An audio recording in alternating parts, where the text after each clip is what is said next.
afternoon. Welcome to our webinar this month. Before we get started, a few bookkeeping items.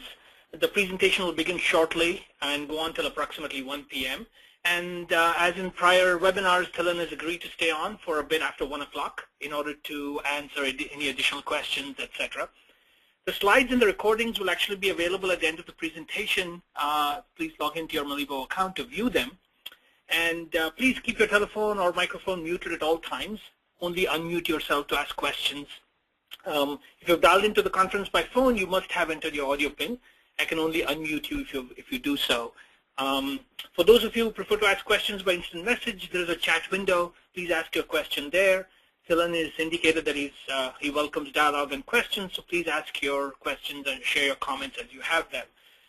With that, let's get started.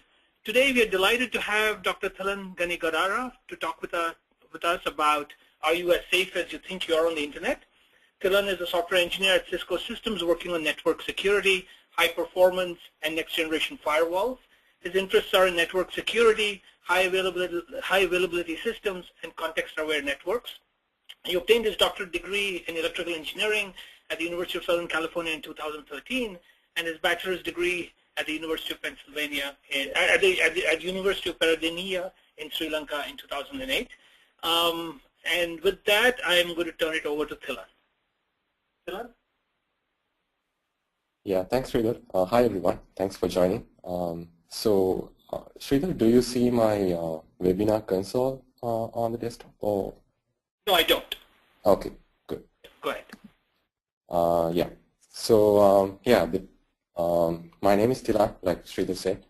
So the topic for today is are you as safe as you think you are on the internet? And we all know the answer. It's a resounding no. But today we are going to figure out why that's the case. For some cases at least, not for everything, but for some cases at least. So like Sridhar introduced me, so I got my bachelor's degree from University of Peradeniya in Sri Lanka, and my PhD from University of Southern California in 2013. And my research was focusing on high performance IP lookup engines and packet forwarding, packet classification engines. I worked on FPGAs to develop algorithms and architectures for these types of applications, networking applications which require high performance packet forwarding. Right after my PhD, I joined Cisco as a development engineer in the Adaptive Security Appliance Group, which is Cisco's firewall. And right now, I'm a member of the ASA clustering and next generation firewall teams. Initially, I thought I might. Initially, I thought I'll do this talk based on my research, but later I figured out it'll be more beneficial to folks who are not very security savvy, so to speak, to give some context as to why the internet is not so secure, why your computers get attacked. So during my past few months at Cisco, I identified several attack patterns that mainly target innocent people. When I say innocent, I mean it like you don't mean to do any harm, or you're just browsing internet, but people who are looking at you, the attackers who are looking at you, they're trying to exploit you. So there are ways to prevent that from happening, but people are not aware of it. So I thought it might be a good topic to discuss with you guys. And I'm just starting at Cisco here, so I'm not a security expert or anything like that. But I just want to share this information with you so that you can be more secure on the internet. And if you have any questions, feel free to ask them. If I don't have the answer right now, I'll get back to you as soon as I can. So let's get started. The overview of the presentation. So I'm going to talk about current firewall security scenario, just to give you an idea about what our current situation of the firewall is, how good that is, and how bad it is, things like that. And in this talk, I'm going to focus on a very particular kind of an attack that goes unnoticed. So you don't know that you got attacked, but you were attacked and all your resources were compromised, but still you don't notice it. So that's kind of scary, because if you were attacked and if you know that you were attacked, you can at least consult someone and figure out a way to protect yourself. But if you don't know that you got attacked, then it's very serious, because all your resources can be owned by the attacker. And I'm going to talk about a few recent incidents of this particular type of attacks to show you an example of how serious it can be. And I'm going to talk about how the skill set of the hackers these days. So how good they are, how resourceful they are, things like that. And finally, I'll talk about a few remedies for this situation so that you can be better prepared for these kinds of attacks. So in current and past security scenario, we had traditional firewalls which uses standard 5 tuple, like we all know. So it uses source IP, destination IP, source port, destination port, and the layer 4 protocol to classify packets. Based on those, you were able to make some decisions as to what services and which users get access to a particular network, and which of those protocols or applications or users get denied access to a network. And it has stateful packet inspection, meaning the firewall won't inspect packet on a per packet basis, but for example, if you use UDP, then it's going to be per packet inspection. But if you use a TCP stream, then the firewall will be able to rebuild your flow and inspect based on the flow, not based on a packet. You have the option to get IPS, intrusion prevention, on your firewall. That's kind of a separate add-on item for traditional firewalls. It's not embedded into the firewall, but you have the option. But the issue is, if you send encrypted packets across the network, then you won't have the option to inspect them, because you don't have any SSL decryption or facilities like that. You won't have them on traditional firewalls unless you specifically design your firewalls for that. So the reason why traditional firewalls are not good enough these days is because those firewalls basically look at your packet headers. It doesn't care for anything else. And based on that, it tries to identify whether this service is going to be allowed or not. But it's really easy to bypass, because an attacker can use a phishing tool and then basically represent the attacker as a genuine user, so that the firewall can be fooled to get into the network that you're trying to protect. Hello? Hello, Thilan, there's a question here. Sure. The questioner asks, how do you distinguish between IPS systems and firewall systems? Is one a subset of the other? So in IPS, what happens is you check your packet against, basically your packet payload, against a set of signatures that are available. You can update this set of signatures that you have based on what the service provider is providing to you, the firewall provider is providing to you.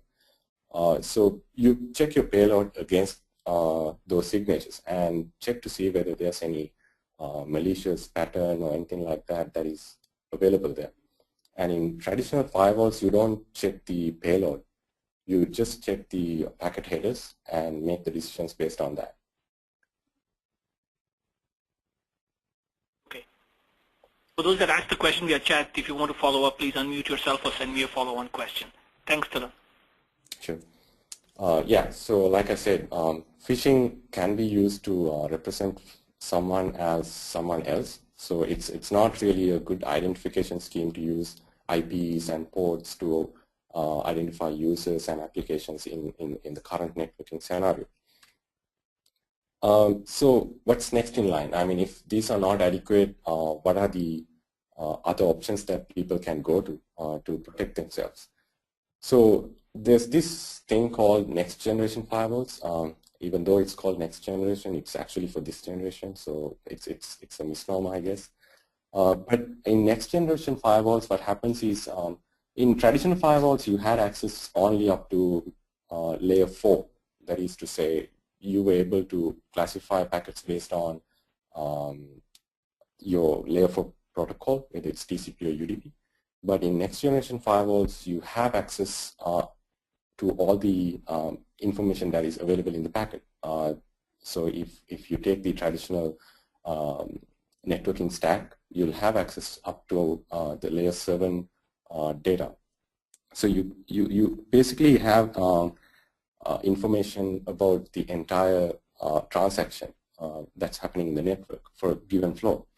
And most of these next generation firewalls, they have the IPS capabilities built in, because people figured out, okay, traditional firewalling is not really effective, so it's better to have these capabilities built in. But it's up to the user to use them, because if you use IPS, it's going to be really time consuming. Like it's a really heavy operation, so it's going to take a lot of time. So if you're really throughput sensitive, or if you don't want your network performance to go down, then people decide to turn these off, but they're unintentionally exposing their network to different attacks. But still, in next generation firewalls, you have the option to use these systems. And so next generation firewalls take SEO to the next level, meaning you just don't rely on the network admin to specify which IPs and which ports are going to be exposed to the network. These firewalls, they have an user and URL reputation system that is an online system. So it's dynamic. Like every time an internet transaction happens, these databases or these user or URL reputation databases get updated based on the activity that they're performing. If they're doing something nasty in the network, then they'll get a lower score. If you do something, I mean, if you don't generate malicious traffic, and if you do regular network transactions, then your reputation score will stay the same or it will go up. So basically, they maintain whitelists and blacklists. So the people in the blacklists, they get blocked, or maybe they get inspected much more than regular traffic. So it's smart because it's not relying on the traditional IP and port-based recognition. And in addition, these new firewalls, they have the ability to decrypt your SSL packets.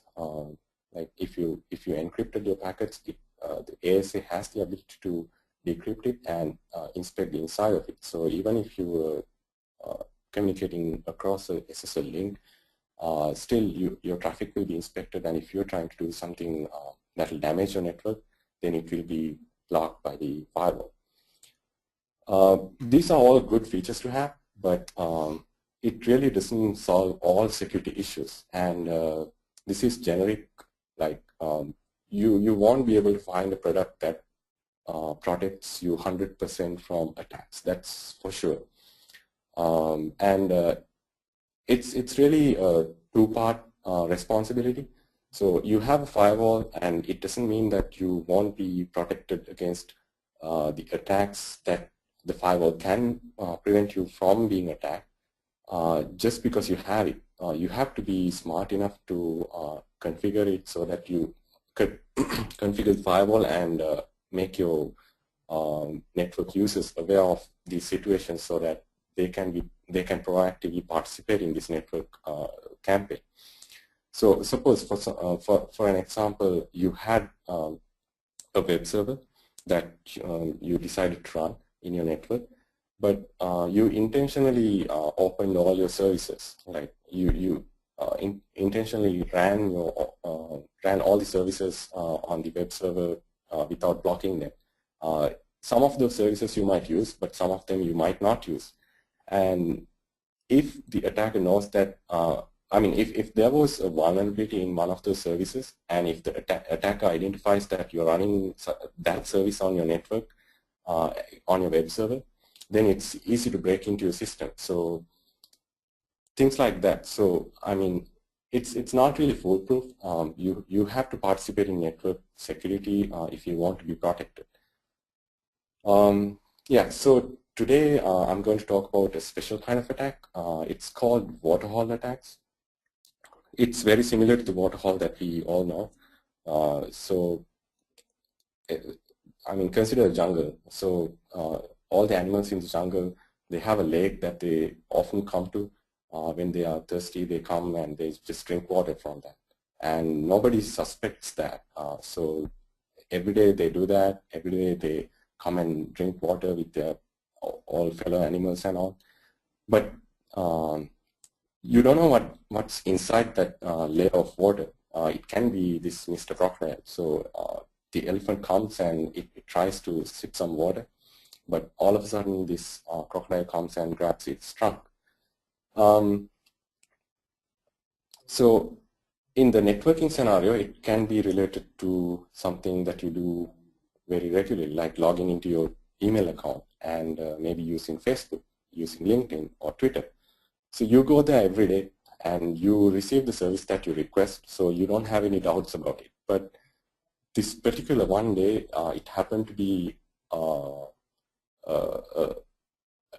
compromised. The service that you're going to use was compromised, and you didn't know that, but you, like you always do, you go there and try to access it. But all of a sudden, everything you enter is going to be in attacker's possession, and if the attack is so sophisticated, your computer might itself get affected.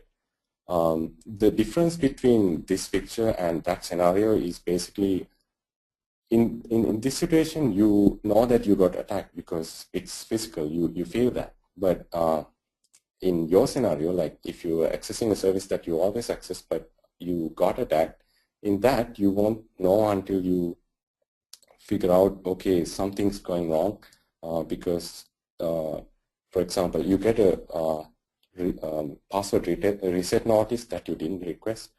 Things like that can happen, right? Things like that happen all the time. So when something happens, you know that, okay, you're being attacked. But until then, you won't know that your information got compromised or your computer got compromised. You wouldn't know. So in that sense, it's more scary, because here you know that you got attacked, but previously you didn't. I mean, in the other case, you didn't. So I'm going to start from the small or low impact attacks to the high impact attacks. So the first one I'm going to talk about is the CryptoLocker. So it's a malware, and it was released very recently, like September 2013, and it's targeting the Windows operating system, for now at least. And so what happens is, you use your system, you use your computer, and you surf the web and you do all your regular stuff. But somehow this malware got installed on your computer, and all of a sudden you're seeing this pop-up message which is saying some of your files are encrypted, maybe photos, videos, or documents. They are encrypted, and the attacker has the private key to decrypt them. But if you want that private key, you have to pay this much money. For example, here in this case, it's $300. After you make the payment, you'll get the key and you'll be able to decrypt your documents or your valuable data. And it's so nicely designed that it has a timer. It's like a time bomb. So if you don't pay by the time that that is displayed on the pop-up message, the attacker will threaten you to say that, okay, I'm going to destroy your private key. So if you don't pay me by this time, all your information will be lost forever. So it's, it can happen to anyone. So at this point, you have three options really.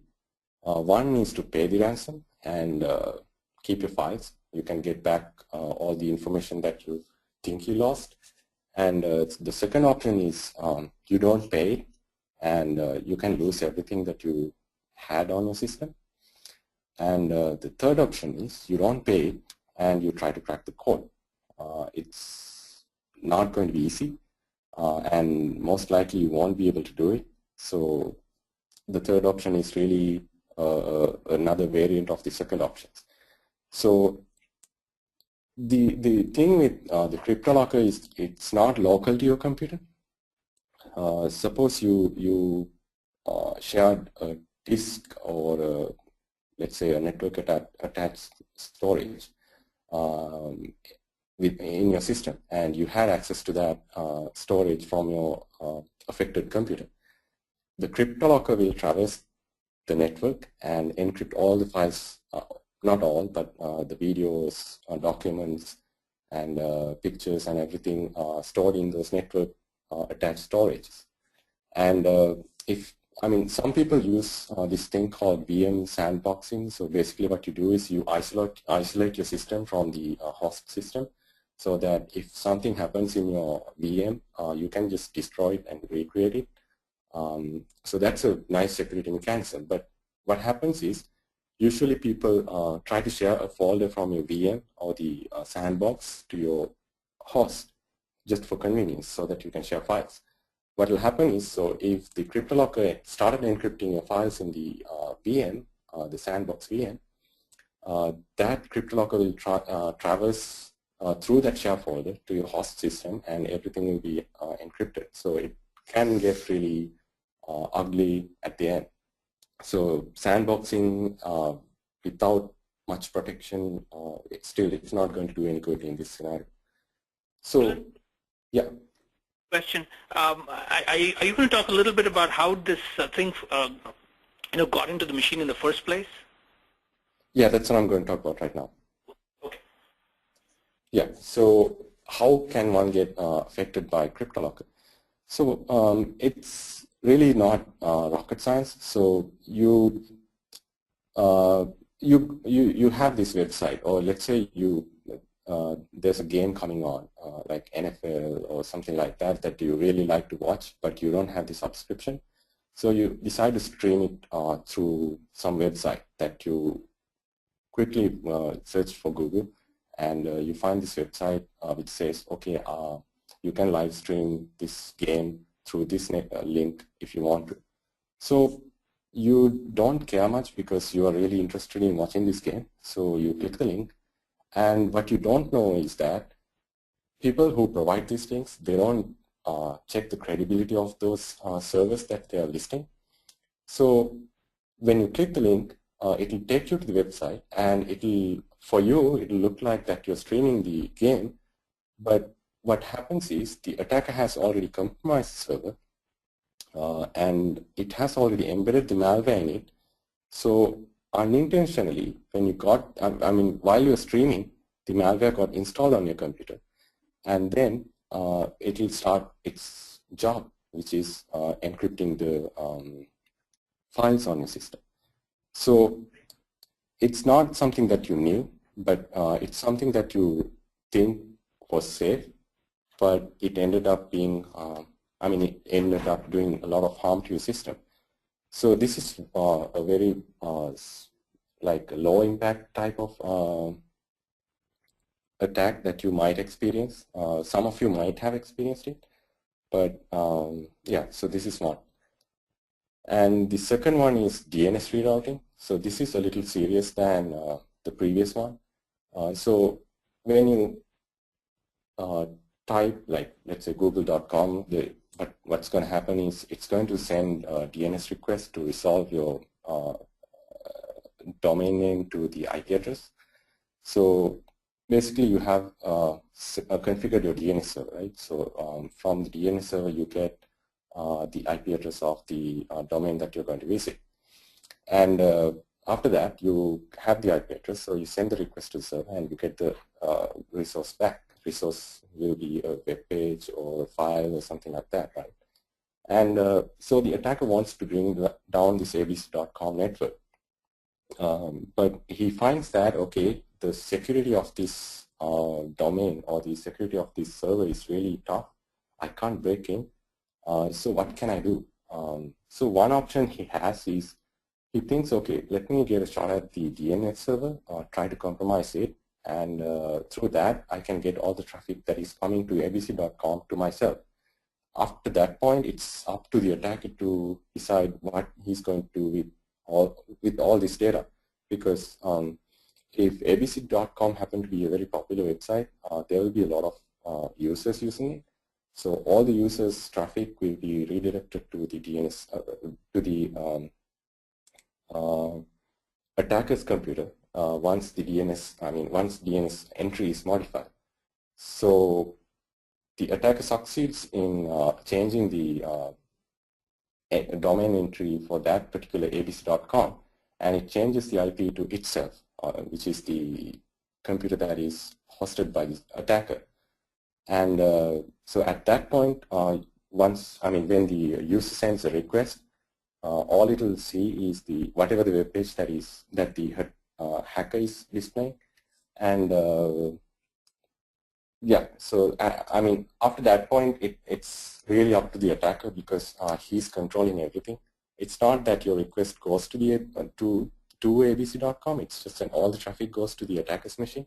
But if the attacker was smart, and if he had the exact same page as abc.com, and if it requests for your credentials, and if you happen to put them, then all that information will be at attacker's disposal. So at that point onwards, it's basically his game.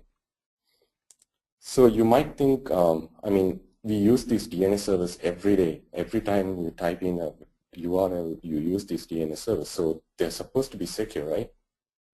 But again, this is not something intentional. They are trying to secure it as much as they can, but the attackers still somehow manage to get hold of these secure systems. So one scenario is the hackers are really smart. So they develop the systems and the tools that these big guys like DNS registrars use.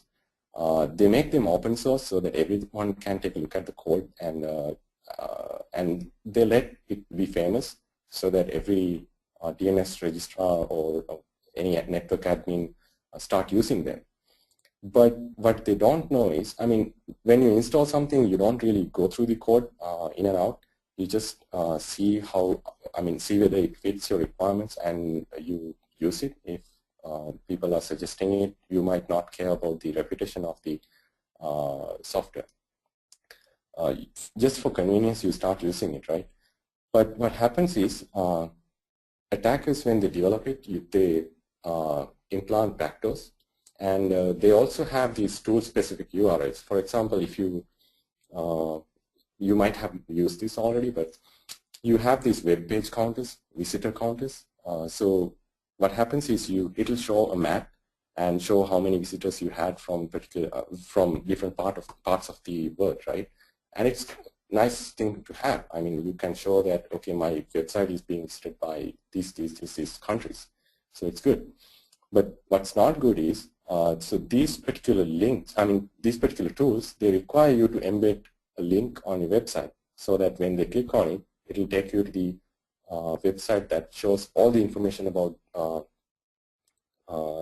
access to your website. You might not think it's harmful, but it's not harmful at the face value. You click the link and then you go there and you see a descriptive web page which shows how many visitors you had from a particular country, things like that. It's good. But what happens is, when the attacker finds that, okay, I have enough people using my tool, and so that tool has a very good user base, or if the attacker was targeting someone specific, if he or she starts using that tool, he can start redirecting traffic from that particular link to the hacker system. So it's really a change from the hacker side to redirect traffic that's coming from your tool to the hacker's website. So that's the kind of the scary part, because you don't think much when you use tools like that, tools like that. So when you use them and when they have these tool-specific links or backdoors, you won't be able to identify those. You just use them as if they were safe, but finally you end up being compromised, your system being compromised. And next, we go to what I call the ultimate waterfall attack. So this is a very crafty attack. So what happens is, suppose you are a very rich CFO of a company, and you get a very good paycheck every 2 weeks. So you decide to have a very expensive hobby, which is, let's say, you like cars, so you start building racing cars, or you are good with your like you know a lot about cars, so you know how to repair them and stuff. So you start building racing cars, or you start a do-it-yourself project, and you are very passionate about this. So you brag about it on all the social media, and let's say you have a website, you post everything that you buy and everything that you build on that website or social media. You do that. So you might not think that it's really harmful, because it's your stuff, it's your money, so you can do whatever you want to do with it, and it's your social media, you can post whatever you want. But the tricky thing is this: so while you're doing that, since you're working at a very successful company, people might be watching you. So whenever you do something on social media or something that is public, if an attacker is tracking you, he or she will be able to find all this information very quickly, because he's keeping an eye on you. So whenever you post something, he knows what websites you visited and from where you purchase your items, things like that. And in this particular case, so the attacker finds out that you visit this website. This is a bogus website. I just made that up. So let's say it's someautoparts.com. So you visit that website often to purchase your gear, and the attacker finds out that, okay, this someautoparts.com, its security is not that strong. So what he does is he breaks into that network and embeds a malware, and he waits until the CFO makes his next purchase. So, one question. Sure. So I guess when you say he observes the CFO, you're implying that the hacker has installed some malware on the CFO's computer that is actually doing keystroke logging or something like that? No. So he's observing the, for example, suppose the CFO bought an expensive gear, or some, let's say he bought a new car, and he posts about it on social networks, right? So that traffic or that social media stuff that he generates, the attacker observes it, and he just checks which websites the CFO visits and keeps track of them. It's not that the attacker is trying to embed a malware in the CFO's computer. It's just that he's observing what the CFO is doing.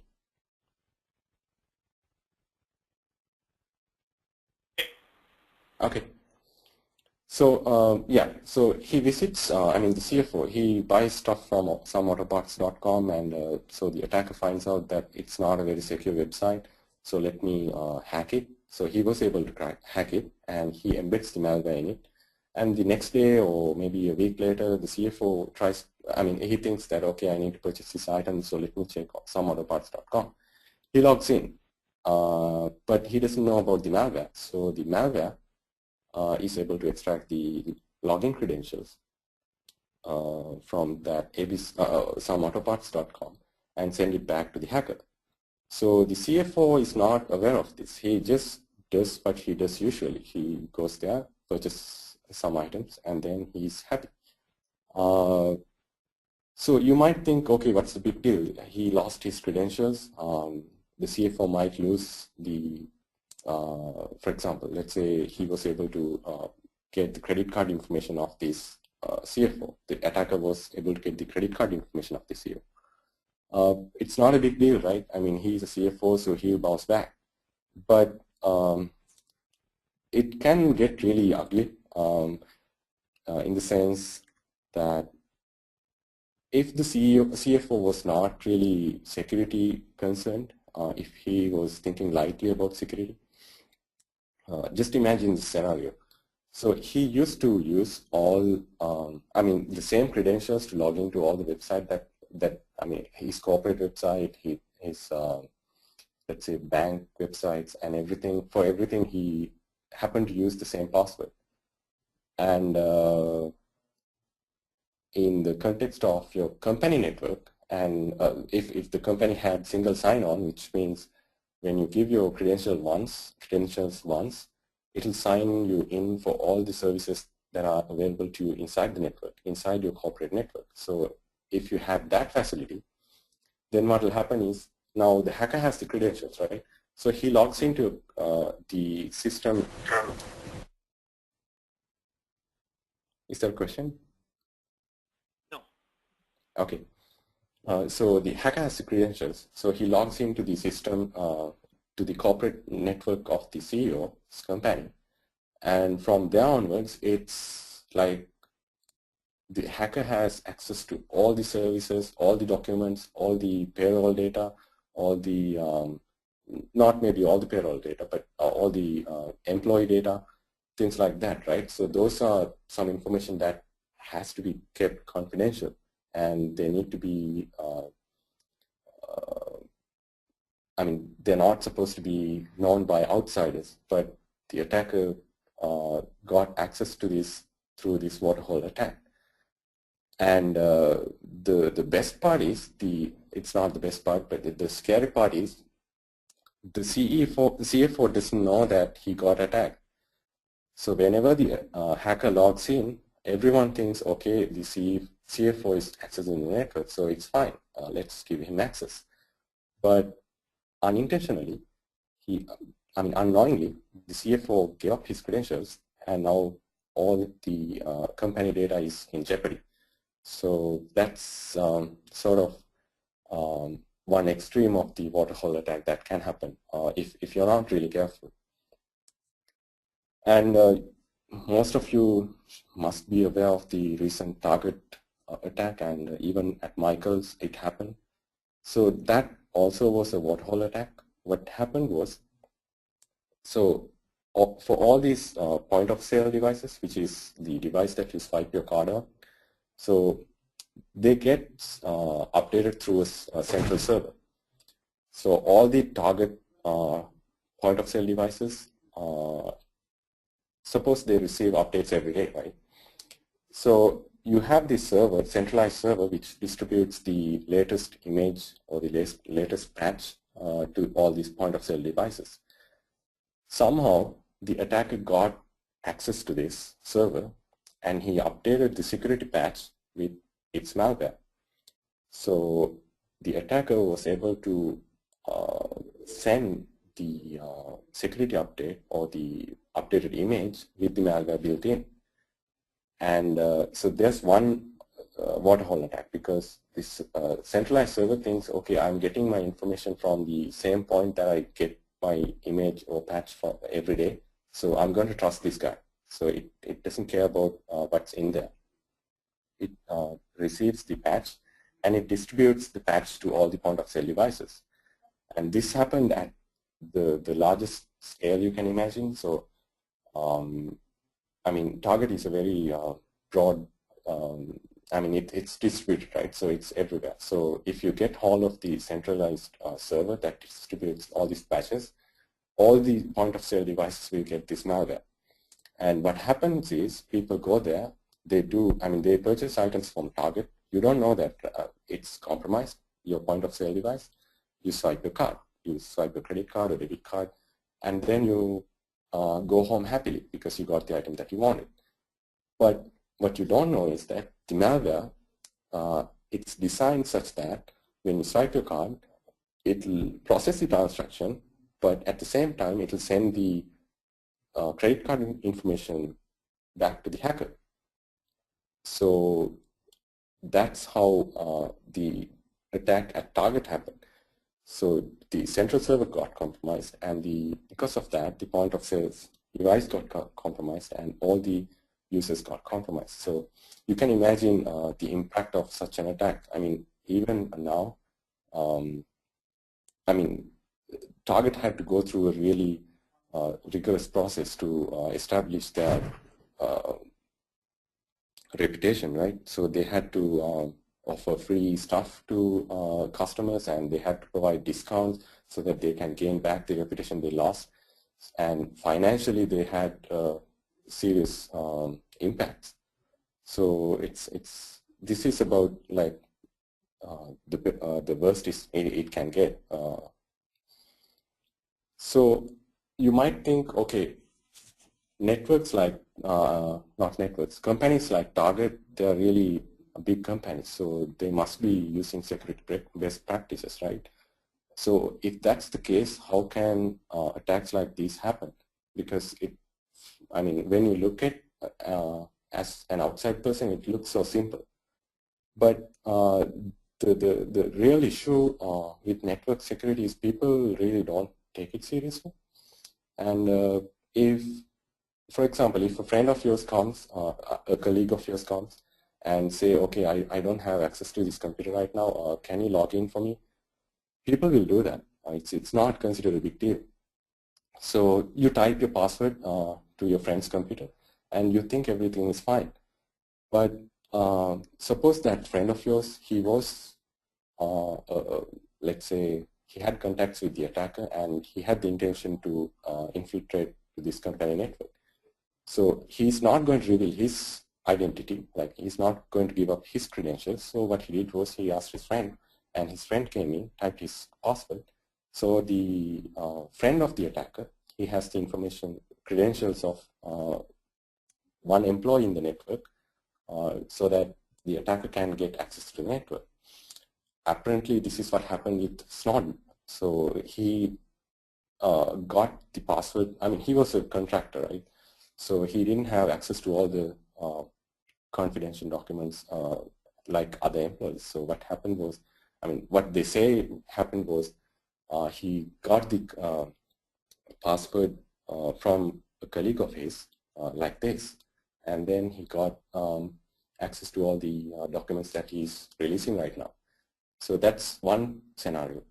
And the other case that will happen is social engineering. So people psychologically manipulate you to give out information, give out personal information, and they can use it to sort of figure out what, for example, you use, say, for a simple website, you use a very simple password, let's say, and you don't mind sharing it with your friend, let's say.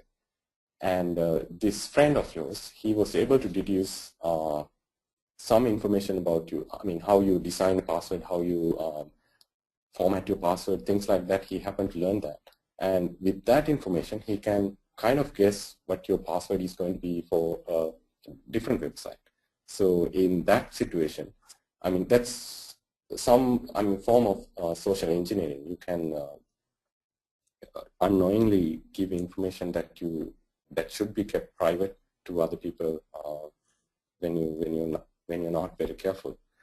And as a company, you have to consider security as one of your top priorities, especially if you're involved in the networking industry, or if your company relies on internet and network so much.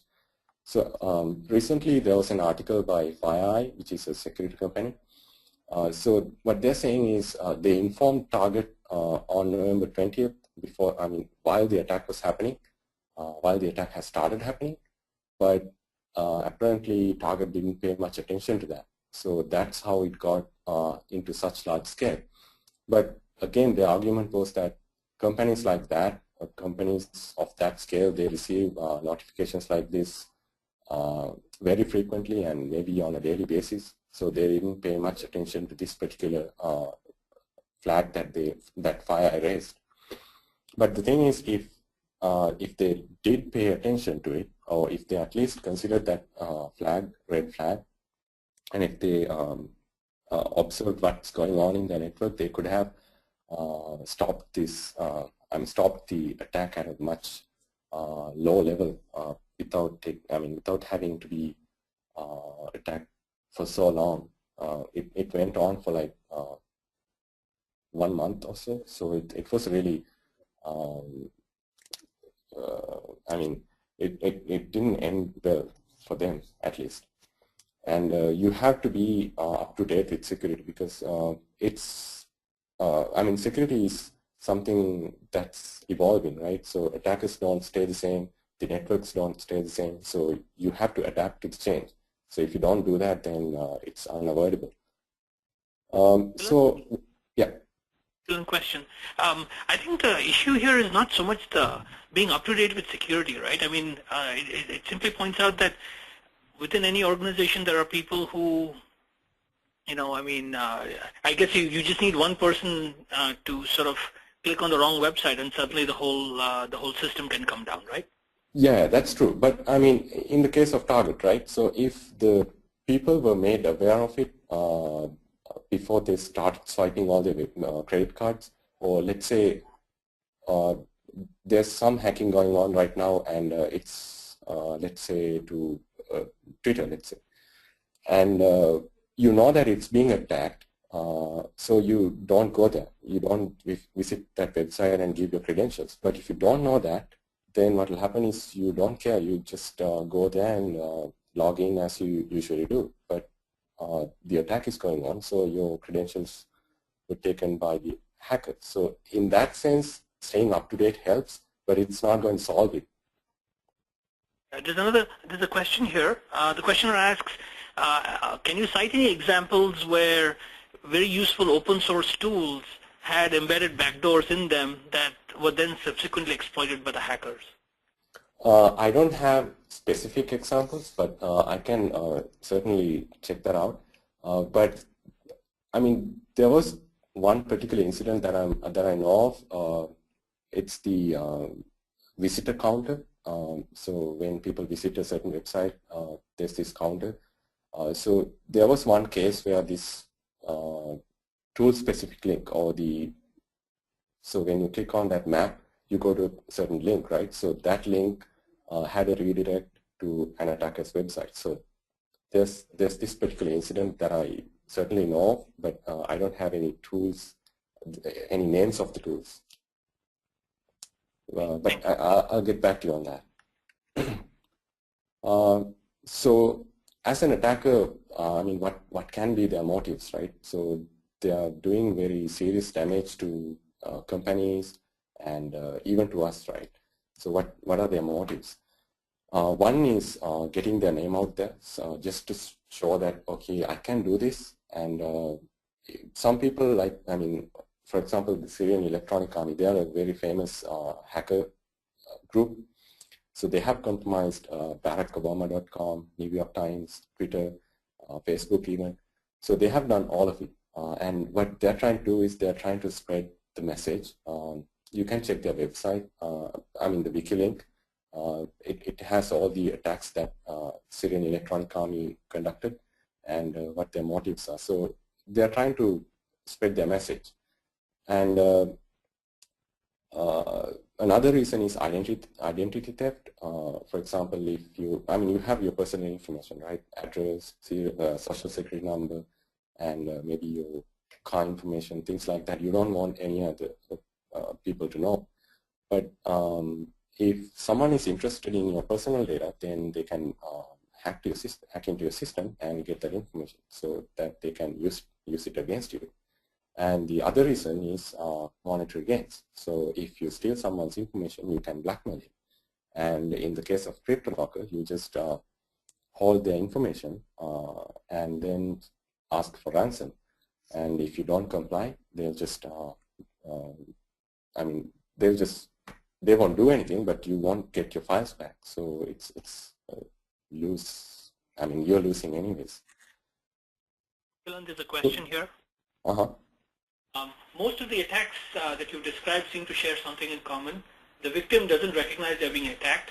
What, if any, are good ways to detect this ahead of time? That's the challenge actually. With waterhole attacks, it's really difficult to know whether you did something that compromised the system. Because, I mean, you're doing the usual stuff that you always do, right? But sometimes it's the fault of the host or the web server or the server that you're trying to access because they didn't have proper security, so their system got compromised. So as a user, you're not able to do anything, right? You visit the website and you think everything is fine. And from the face value, it seems everything is fine, but inside the web server or the server that you're trying to access, there's a malware running, which sends information from the web server to the attacker, which you have no control over. So it's really difficult to, as a user, to identify these attacks. That's the challenge actually. But is it also true that, I mean, I think there's general disillusionment with viruses, with antivirus software because they're all sort of looking at outdated signatures. I'd imagine that's the same thing even on the server side, right, where signature-based things generally fall because the attackers are a little bit smarter than the sort of the previous signatures indicate, right? Yeah, that's true. But consider this scenario. Like I said, so if the attacker was able to get the credentials of an employee, then if the attacker logs into the system as the employee, and then if it embeds some malware in it, then still the system will think that this is a legitimate access. So it will allow the attacker to log in because he's using an employee's credentials. And after the attacker gets into the network, if the attacker has permission with those credentials, then he can change anything he wants. So if he wants to embed a malware, and if he's allowed to do that with the credentials he has, then he can do that. So even if you had signature-based recognition or antivirus or anything like that, still it's not detectable. Thank you. Sure. So these days attackers are well equipped. I mean, they have tons of money to spare to purchase $500,000 equipment just to see how they can hack it. For example, yeah, I mean, there were recent incidents where people, where hackers bought equipment that cost close to millions of dollars, and the only thing that they're doing is they're trying to detect a vulnerability in that particular device just to see whether they can hack it so that they can hack into the systems that use that particular firewall or the network equipment that they purchased. So they have enough money to spare, and they're really sophisticated, meaning if there's the slightest vulnerability in your device or let's say your server, they'll try to exploit it. It's that serious. Like if there are a millisecond time gap that they can exploit, they'll do that. They'll try to do that. And they have a lot of time. Like they're patient enough to let, for example, when they develop a tool, they're patient enough for the user base of that tool to grow so that they can get hold of multiple networks. And if they want to attack a particular server so badly, they'll spend time on it as much as they want or as much until they succeed. So it's not that they'll try a few times and if it doesn't succeed, he'll give up. It's not like that. So I mean, if they want to, they'll do that. So now it comes to how we can stay protected, because all these things are happening. So what are the protection? How can we stay protected with this? Like I told you earlier, I mean, there's not much you can do as an individual because it's out of your control. It's unless you know that something is going on, you won't be able to tell. So you visit the website, you do the regular stuff that you do, but finally your information is being compromised.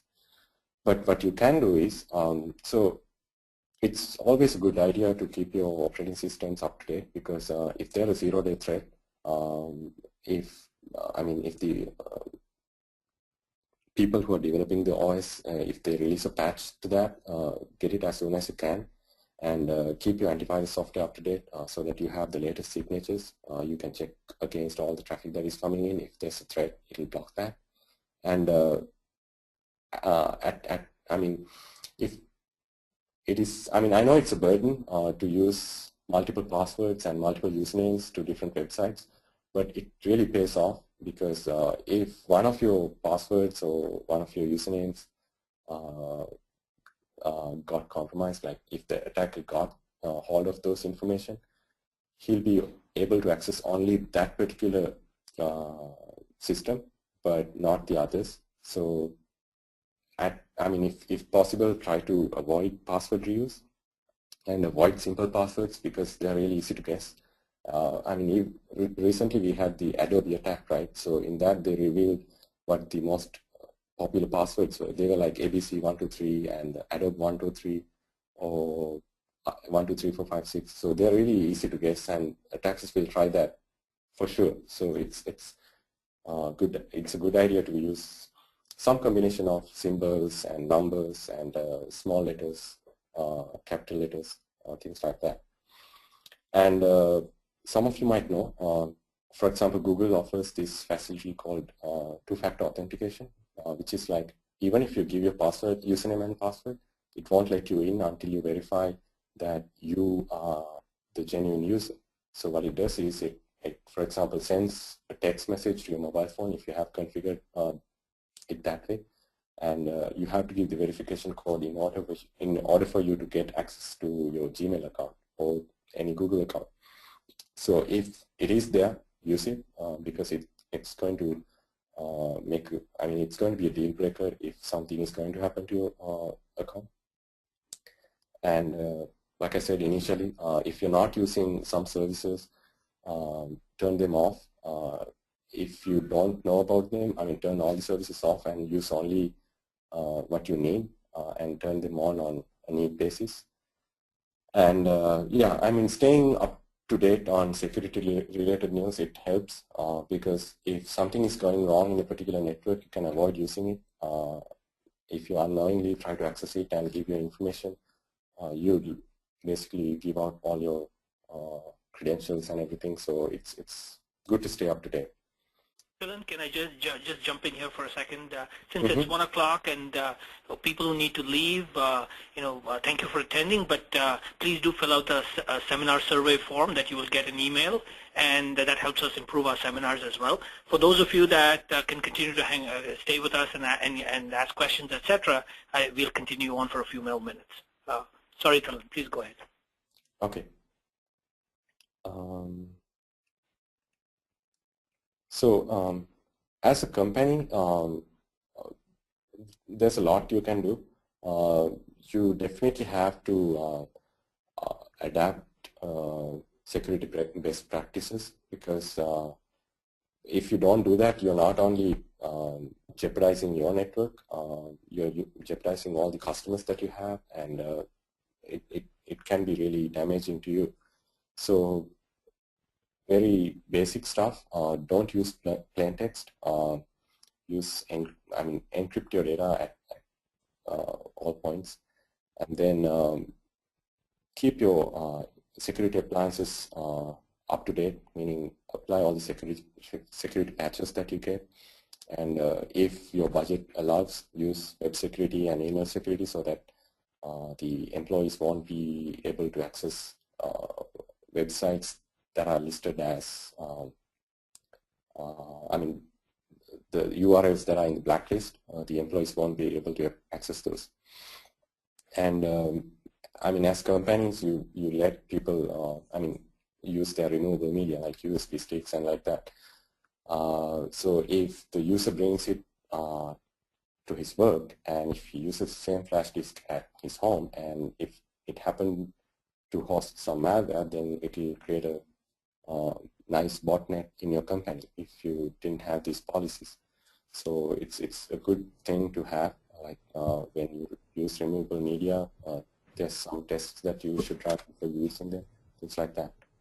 And it's always good to keep your employees up to date on security. And if the other thing is, if you're hosting a website, lock your DNS domain. Locking meaning the hacker won't be able to change the IP address and everything through the tool. So it'll need the authorization of the actual user to allow to do any modification to it. Yeah, again, like in the case of Thilan, yeah. Are mobile platforms susceptible to the same kinds of security vulnerabilities? Sure. I mean, in case of, let's say, the New York Times attack by Syrian Electronic Army, right? So what they did was they changed the DNS setting, and so the traffic that you were sending from your mobile would go to the hacker's website instead of New York Times website. So if the hacker was crafty enough to create the web page that New York Times had, and if it prompted for your credentials, then the same thing would happen as if you used your laptop. Well, I guess maybe a different way of looking at it, I think, and perhaps this is what the questioner intended, is, you know, Windows PCs are generally known as fairly vulnerable to security attacks, right? And so now as you have more Apple platforms on Android, etc., can viruses, do we know well-known attacks that have compromised sort of Android devices, for example? I mean, after the attack happens, sure, we know about the attack and everything. I mean, for a zero-day threat, there's not much you can do. I mean, I understand your question, but really, if it is a zero-day threat, then there's not much you can do, right? Even if it is Apple or Android or Linux, it's not going to help you in that. I guess we can take this offline. The question might be, you know, we are all doing antivirus stuff on our PCs and maybe perhaps Macs, but we still know, you know, I still don't deploy antivirus, for example, on my Android phone, right? Okay. Or at least I don't know that I am. I mean, I just have the stock device, right? So is it commonplace for antivirus software, etc., to be deployed on these devices? Finally, they are Linux-based, right? Android is Linux-based, and Mac OS X is Unix-based. So recently, there was this Linux vulnerability, which was coding. I mean, it happened because of bad coding. So it doesn't mean that you're running you're running an open source OS, and you think that okay, all the security is built in, or hackers are not going to attack this particular OS. You can assume that, but if they want to and if they find a way to do that, then they will do it. So if at that point, if you don't have any protection on your system, then it can happen. Okay, thanks. Yeah, so that concludes my talk. Thank you. And, I guess while we are waiting, you know, for questions, etc., people who have them, please ask them via chat, or I think I've unmuted everyone, so feel free to ask the question. Any final questions for Thilan?